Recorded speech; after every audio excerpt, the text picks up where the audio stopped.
അധ്യായം 18. ഏലിയായും ബാലിൻ്റെ പ്രവാചകന്മാരും. ഏറെ നാൾ കഴിഞ്ഞ് 3-ാം വർഷം കർത്താവ് ഏലിയായോട് കൽപ്പിച്ചു, നീ ആഹാബിൻ്റെ മുൻപിൽ ചെല്ലുക, ഞാൻ ഭൂമിയിൽ മഴ പെയ്യിക്കും.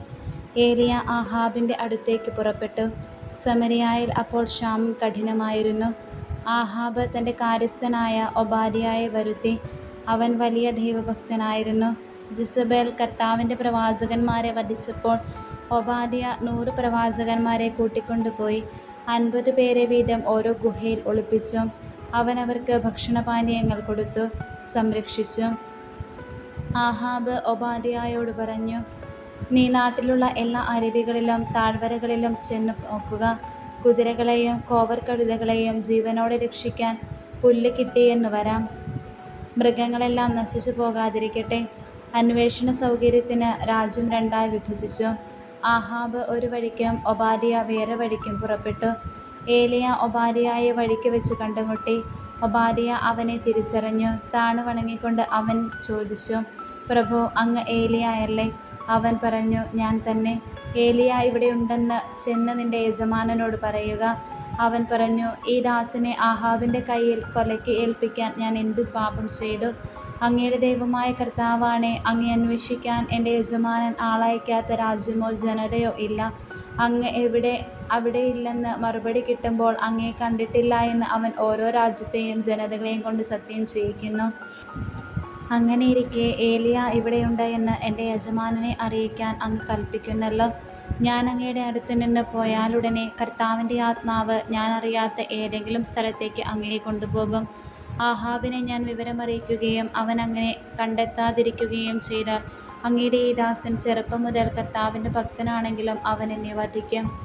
ജെസബേൽ കർത്താവിൻ്റെ പ്രവാചകന്മാരെ വധിച്ചപ്പോൾ ഒരു ഗുഹയിൽ 50 പ്രവാചകന്മാരെ വീതം 100 പേരെ ഒളിപ്പിച്ച് അവർക്ക് ഭക്ഷണപാനീയങ്ങൾ നൽകി ഞാൻ സംരക്ഷിച്ചത് അങ്ങ് കേട്ടിട്ടില്ലേ? എന്നിട്ടും പോയി ഏലിയ ഇവിടെയുണ്ട് എന്ന് നിന്റെ യജമാനനോട് പറയുക എന്ന് അങ്ങ് കൽപ്പിക്കുന്നു. അവൻ എന്നെ കൊല്ലും. ഏലിയ പ്രതിവചിച്ചു, ഞാൻ സേവിക്കുന്ന കർത്താവാണ്, ഇന്ന് ഞാൻ അവൻ്റെ മുൻപിൽ ചെല്ലും, തീർച്ച. അപ്പോൾ ഒബാദ്യ ചെന്ന് ആഹാബിനെ വിവരം അറിയിച്ചു. അവൻ ഏലിയായെ കാണാൻ വന്നു.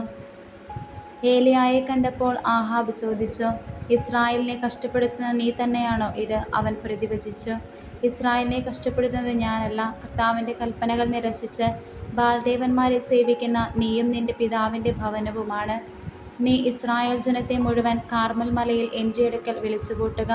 ജെസബേൽ പോറ്റുന്ന ബാലിൻ്റെ 150 പ്രവാചകന്മാരെയും അശേരായുടെ 400 പ്രവാചകന്മാരെയും കൂട്ടിക്കൊണ്ടുവരിക. ആഹാബ് ഇസ്രായേൽ ജനത്തെ പ്രവാചകന്മാരെയും കാർമൽ മലയിൽ ഒരുമിച്ച് കൂട്ടി. ഏലിയ ജനത്തെ സമീപിച്ച് ചോദിച്ചു, നിങ്ങൾ എത്ര നാൾ 2 വഞ്ചിയിൽ കാൽ വയ്ക്കും? കർത്താവാണ് ദൈവമെങ്കിൽ അവിടുത്തെ അനുഗമിക്കുവേൻ, ബാലാണ് ദൈവമെങ്കിൽ അവൻ്റെ പിന്നാലെ പോകുവേൻ. ജനം ഒന്നും പറഞ്ഞില്ല. ഏലിയ വീണ്ടും ജനത്തോട് പറഞ്ഞു, കർത്താവിൻ്റെ പ്രവാചകന്മാരിൽ ഞാനേ അവശേഷിച്ചിട്ടുള്ളൂ. ഞാൻ മാത്രം. ബാലിനാകട്ടെ 450 പ്രവാചകന്മാരുണ്ട്. ഞങ്ങൾക്ക് 2 കാളകളെ തരുവിൻ. ഒന്നിനെ അവർ കഷ്ണങ്ങളാക്കി വിറകിന്മേൽ വയ്ക്കട്ടെ, തീ കൊളുത്തരുത്. മറ്റേതിനെ ഞാനും ഒരുക്കി വിറകിന്മേൽ വയ്ക്കാം, ഞാനും തീ കൊളുത്തുകയില്ല. നിങ്ങൾ നിങ്ങളുടെ ദൈവത്തിൻ്റെ നാമം വിളിച്ചപേക്ഷിക്കുവേൻ, ഞാൻ കർത്താവിൻ്റെ നാമം വിളിച്ചപേക്ഷിക്കാം. അഗ്നി അയച്ച് പ്രാർത്ഥന കേൾക്കുന്ന ദൈവമായിരിക്കും യഥാർത്ഥ ദൈവം. വളരെ നല്ല അഭിപ്രായം. ജനമൊന്നാകെ പ്രതിവചിച്ചു. ബാലിൻ്റെ പ്രവാചകന്മാരോട് ഏലിയ പറഞ്ഞു, ആദ്യം നിങ്ങളൊരു കാളയെ ഒരുക്കിക്കൊള്ളുവേൻ. നിങ്ങൾ അനേകം പേരുണ്ടല്ലോ, നിങ്ങളുടെ ദേവനെ വിളിച്ചപേക്ഷിക്കുവേൻ, എന്നാൽ തീ കൊളുത്തരുത്. അവർ കാളയൊരുക്കി പ്രഭാതം മുതൽ മധ്യാഹ്നം വരെ, ബാൽദേവ, ഞങ്ങളുടെ അപേക്ഷ കേൾക്കണമേ എന്ന് വിളിച്ചപേക്ഷിച്ചു. പ്രതികരണമുണ്ടായില്ല. ആരും ഉത്തരവും നൽകിയില്ല. ബലിപീഠത്തിന് ചുറ്റും അവർ ഉറഞ്ഞു തുള്ളിക്കൊണ്ടിരുന്നു. ഉച്ചയായപ്പോൾ ഏലിയ അവരെ പരിഹസിച്ചു പറഞ്ഞു, ഉച്ചത്തിൽ വിളിക്കുവേൻ. ബാലൊരു ദേവനാണല്ലോ. അവൻ ദിവാസ്വപ്നം കാണുകയായിരിക്കാം, ദിനചര്യ അനുഷ്ഠിക്കുകയാവാം, യാത്ര പോയതാവാം, അല്ലെങ്കിൽ ഉറങ്ങുകയാവാം. വിളിച്ചുണർത്തേണ്ടിയിരിക്കുന്നു. അപ്പോൾ അവർ ശബ്ദമുയർത്തി വിളിച്ചു. ആചാരമനുസരിച്ച് വാളുകൊണ്ടും കുന്തം കൊണ്ടും തങ്ങളെ തന്നെ മുറിവേൽപ്പിച്ച് രക്തമൊഴുക്കി. മധ്യാഹ്നം കഴിഞ്ഞിട്ടും അവർ ഉന്മത്തരായി വിളിച്ചുകൊണ്ടിരുന്നു. ബലിക്ക് സമയമായി, എന്നിട്ടും ഒരു ശബ്ദവും ഉണ്ടായില്ല. ആരും ഉത്തരം നൽകിയില്ല. ആരും അവരുടെ പ്രാർത്ഥന ശ്രവിച്ചില്ല. അപ്പോൾ ഏലിയ ജനത്തോട് പറഞ്ഞു, അടുത്തു വരുവിൻ. എല്ലാവരും ചെന്നു. കർത്താവിൻ്റെ തകർന്നു കിടന്ന ബലിപീഠം അവൻ കേടുപോക്കി. നിന്റെ നാമം ഇസ്രായേൽ എന്നായിരിക്കുമെന്ന് കർത്താവ് ആരോട് അരുളി ചെയ്തുവോ ആ യാക്കോബിൻ്റെ പുത്രന്മാരുടെ ഗോത്രസംഖ്യ അനുസരിച്ച് അവൻ 12 കല്ലെടുത്തു. ആ കല്ലുകൾ കൊണ്ട് അവൻ കർത്താവിനൊരു ബലിപീഠം നിർമ്മിച്ചു. അതിനു ചുറ്റും 2 അളവ് വിത്ത് കൊള്ളുന്ന ഒരു ചാലുണ്ടാക്കി. അവൻ വിറകടുക്കി കാളയെ കഷ്ണങ്ങളാക്കി അതിന്മേൽ വെച്ചു. അവൻ പറഞ്ഞു, 4 കുടം വെള്ളം ദഹനബലി വസ്തുവിലും വിറകിലും ഒഴിക്കുവിൻ. അവൻ തുടർന്നു, വീണ്ടും അങ്ങനെ ചെയ്യുവിൻ. അവർ ചെയ്തു. അവൻ വീണ്ടും പറഞ്ഞു, 3-ാം പ്രാവശ്യവും അങ്ങനെ ചെയ്യുവിൻ. അവർ അങ്ങനെ ചെയ്തു. ബലിപീഠത്തിന് ചുറ്റും വെള്ളമൊഴുകി, ചാലിൽ വെള്ളം നിറഞ്ഞു. ദഹനബലിയുടെ സമയമായപ്പോൾ ഏലിയ പ്രവാചകൻ അടുത്തുവന്ന് പ്രാർത്ഥിച്ചു, അബ്രാഹത്തിൻ്റെയും ഇസഹാക്കിൻ്റെയും ഇസ്രായേലിൻ്റെ ദൈവമായ കർത്താവേ, അങ്ങ് ഇസ്രായേലിൻ്റെ ദൈവമാണെന്നും ഞാൻ അങ്ങയുടെ ദാസനാണെന്നും അങ്ങയുടെ കൽപ്പനയനുസരിച്ചാണ് ഞാനിത് ചെയ്തതെന്നും അങ്ങ് ഇന്ന് വെളിപ്പെടുത്തണമേ. കർത്താവെ, എൻ്റെ പ്രാർത്ഥന കേൾക്കണമേ. അങ്ങ് മാത്രമാണ് ദൈവമെന്നും അങ്ങ് ഇവരുടെ ഹൃദയങ്ങളെ തിരിച്ചു വിളിക്കുന്നെന്നും അവർ അറിയുന്നതിന് എൻ്റെ പ്രാർത്ഥന കേൾക്കണമേ. ഉടനെ കർത്താവിൽ നിന്ന് അഗ്നി ഇറങ്ങി ബലിവസ്തുവും വിറകും കല്ലും മണ്ണും ദഹിപ്പിക്കുകയും ചാലിലെ വെള്ളം വറ്റിക്കുകയും ചെയ്തു. ഇത് കണ്ട് ജനം സാഷ്ടാംഗം വീണ് വിളിച്ചു പറഞ്ഞു, കർത്താവ് തന്നെ ദൈവം, കർത്താവ് തന്നെ ദൈവം. ഏലിയ അവരോട് പറഞ്ഞു, ബാലിൻ്റെ പ്രവാചകന്മാരെ പിടിക്കുവിൻ, ഒരുവനും രക്ഷപ്പെടരുത്. ജനം അവരെ പിടിച്ചു. ഏലിയ അവരെ താഴെ കീശോൻ അരുവിക്ക് സമീപം കൊണ്ടുപോയി വധിച്ചു. വരൾച്ച അവസാനിക്കുന്നു.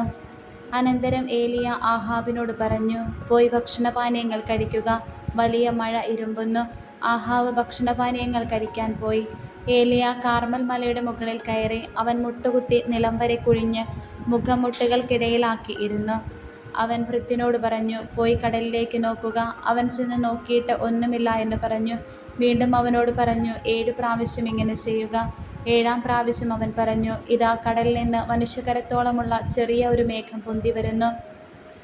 ഏലിയ അവനോട് പറഞ്ഞു, മഴ തടസ്സമാകാതിരിക്കാൻ രഥം പൂട്ടി പുറപ്പെടുക എന്ന് ആഹാബിനോട് പറയുക. നൊടിയിടയിൽ ആകാശം മേഘാവൃതമായി കറുത്തിരുണ്ടു. കാറ്റ് വീശി വലിയ മഴ പെയ്തു. ആഹാബ് ജസ്രയേലിലേക്ക് രഥം ഓടിച്ചു പോയി. കർത്താവിൻ്റെ കരം ഏലിയായുടെ കൂടെ ഉണ്ടായിരുന്നു.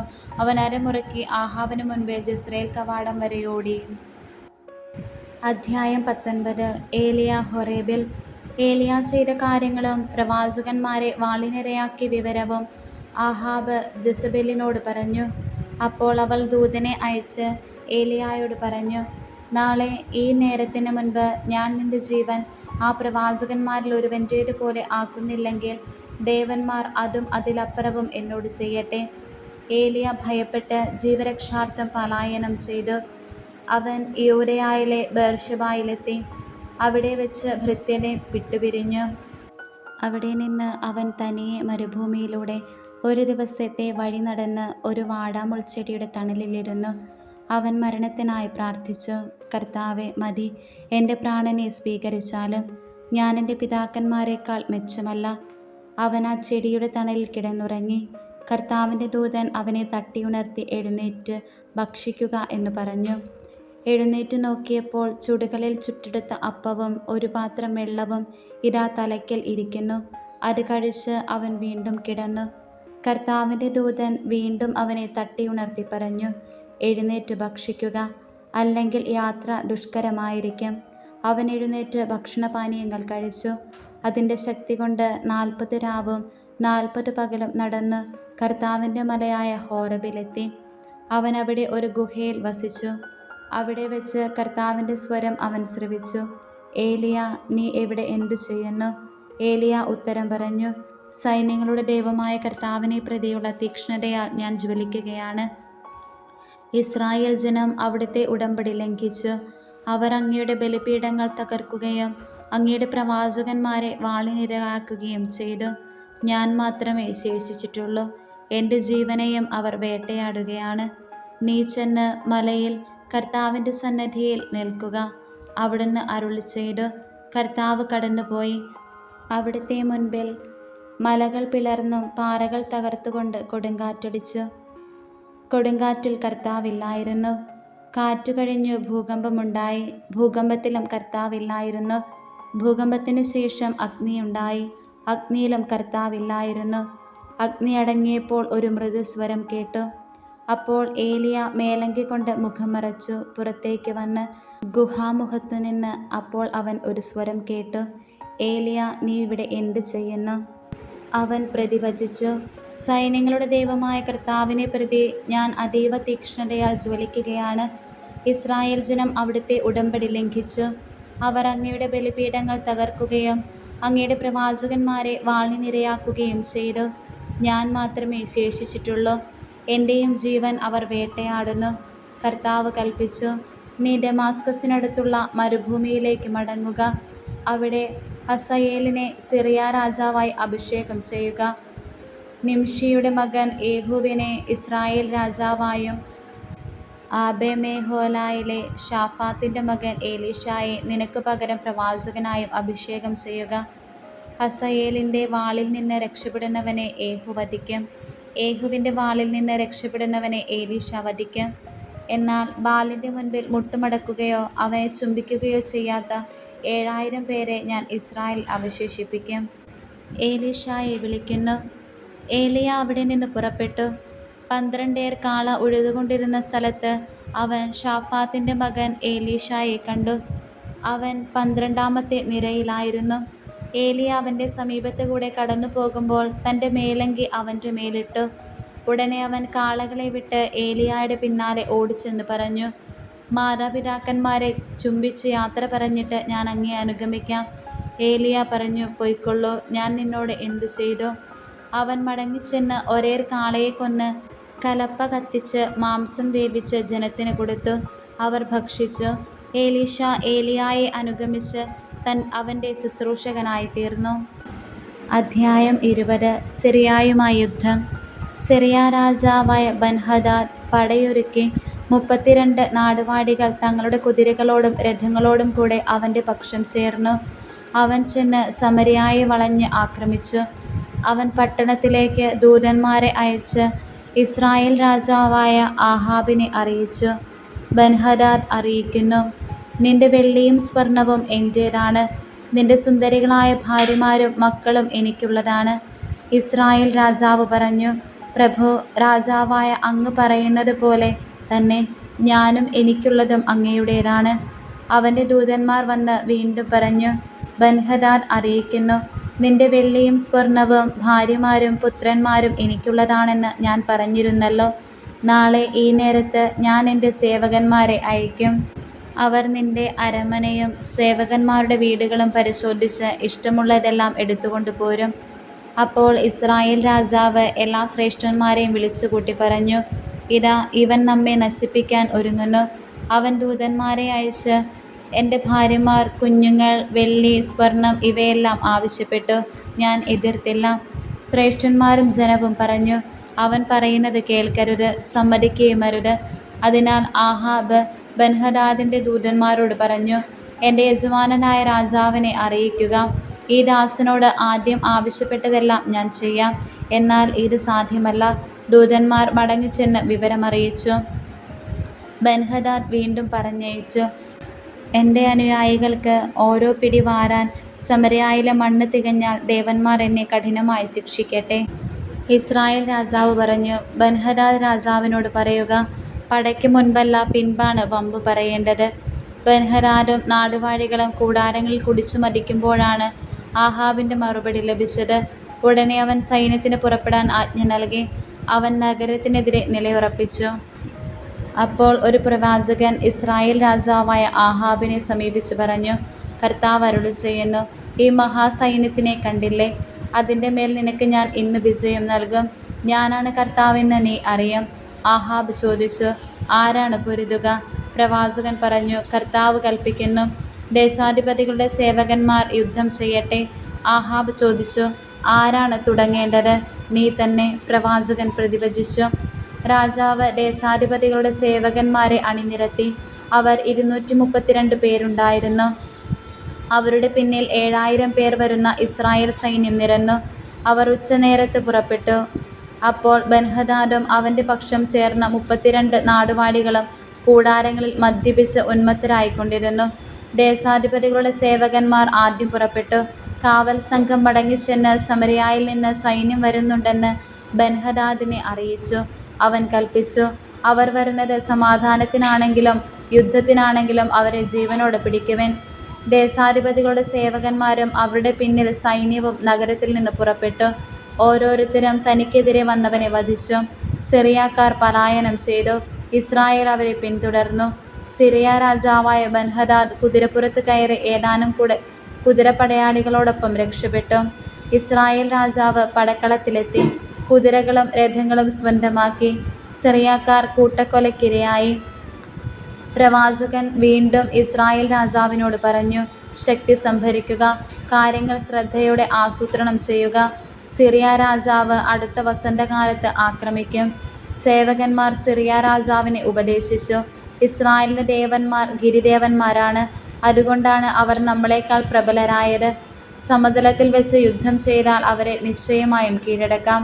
ഒരു കാര്യം കൂടി ചെയ്യണം, നാടുവാഴികളെ സ്ഥാനത്തു നിന്ന് മാറ്റി പകരം സൈന്യാധിപന്മാരെ നിയമിക്കുക. നഷ്ടപ്പെട്ടത്ര വലിയ സൈന്യത്തെ അണിനിരത്തണം. കുതിരയ്ക്ക് കുതിര, രഥത്തിന് രഥം. നമുക്കവരെ സമരതലത്തിൽ വെച്ച് നേരിടാം. നിശ്ചയമായും നമ്മൾ വിജയം വരിക്കും. ബൻഹദാദ് അവരുടെ അഭിപ്രായം സ്വീകരിച്ച് അങ്ങനെ ചെയ്തു. വസന്തത്തിൽ ബൻഹദാദ് സിറിയാക്കാരെ സജ്ജീകരിച്ച് ഇസ്രായേലിനെതിരെ യുദ്ധം ചെയ്യാൻ അഫേക്കിലേക്ക് പോയി. ഇസ്രായേൽക്കാരും സന്നാഹങ്ങളോടുകൂടി അവർക്കെതിരെ വന്നു. ദേശം നിറഞ്ഞു നിന്ന സിറിയാക്കാരുമായി താരതമ്യപ്പെടുത്തുമ്പോൾ രണ്ട് ഗണമായി താവളമടിച്ച ഇസ്രായേൽ സൈന്യം ചെറിയ രണ്ട് ആട്ടിൻപറ്റം പോലെ തോന്നി.